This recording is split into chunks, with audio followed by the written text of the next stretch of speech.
ஷாம்பூர் அப்படிங்கிற கிராமத்துல இருந்து ராதாங்கிற பொண்ணு வேலை தேடி சிட்டிக்கு வந்தா. அவளுக்கு படிப்பறிவும் கிடையாது. ஆனாலும் அவளோட சூழ்நிலை அப்பா அம்மா கிடையாது, அவளே தான் அவளை காப்பாத்திக்கிற நிலை. அதனால சிட்டியில வந்து வேலை தேடிட்டு இருந்தா. நிறைய கம்பெனி ஏறி இறங்கினா அவளுக்கு படிப்பு இல்லாததுனால யாருமே வேலை கொடுக்க முன் வரல. அப்போ ஒரு நாள் ராகவ் கம்பெனிக்கு ராதா வேலைக்கு போனா.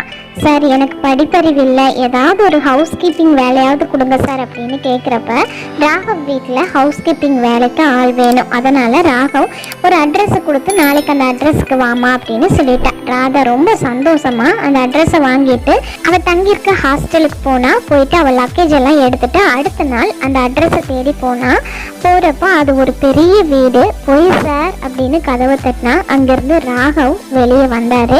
வெளியே வந்து வாமா உள்ள வா அப்படின்னு கூப்பிட்டு உள்ள போனாரு. கூப்பிட்டு போய் ராகவ் இதுதாம்மா சமையல் கட்டு, நீ உன் வேலையை பாரு அப்படின்னு சொல்லிட்டு போயிட்டாரு. ராதா உடனே நல்ல சுவையான உணவுகளை சமைச்சு ராகவுக்கு கொடுத்தான். ராகவ் அதை வாங்கி சாப்பிட்டு பார்த்த உடனேயும் நல்ல டேஸ்டாக இருக்குமா, நல்லா சமைக்கிற, இனிமேல் நீ இங்கேயே இருந்துக்கலாம், உன் வேலை கன்ஃபார்ம் ஆயிடுச்சு அப்படின்னு சொன்னார். உடனே ராதா ரொம்ப நன்றிங்க ஐயா எனக்கு வேலை கொடுத்ததுக்கு அப்படின்னு சொன்னான். அப்புறமா ராதா முன்னாலேயே சில பிஸ்னஸ் டீலிங் எல்லாம் பற்றி பேசுவார். ராதா அதை ஊர்ந்து கவனிப்பா. ராதாவை ஆஃபீஸ்க்கு கூட கூப்பிட்டு போனார்.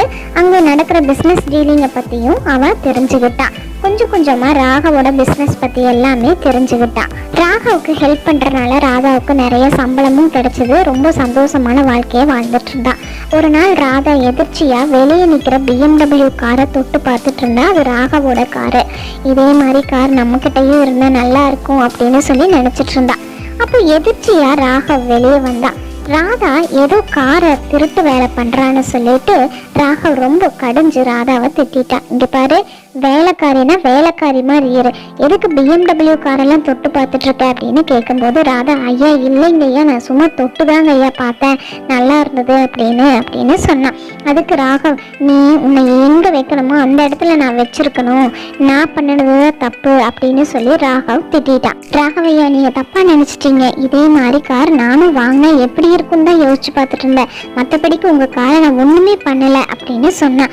ராகவ் உடனே ஏன்னு சிரிச்சிட்டு நீ என்கிட்ட வீட்டு வேலைக்காரியா இருக்க, உனக்கு BMW காரா, போ வெளியே போ முதல்ல அப்படின்னு சொன்னான். உடனே ராதாவுக்கு ரொம்பவும் மனசுக்கு சங்கடமா போச்சு, என்ன இப்படி ஏளனமா திட்டுறாரு அப்படின்னு.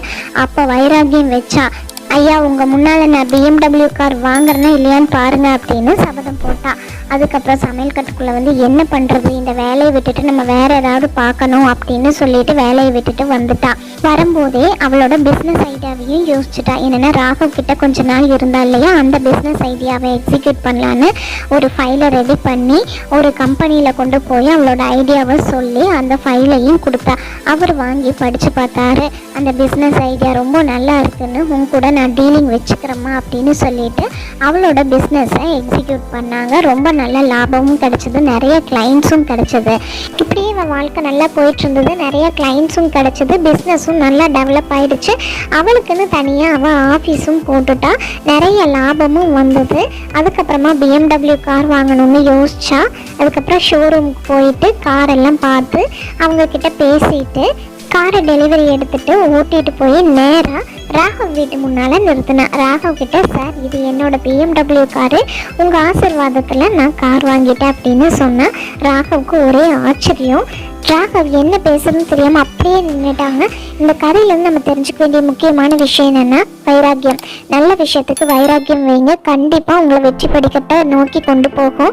கெட்ட விஷயத்துக்கு வைராக்கியம் வச்சிடாதீங்க.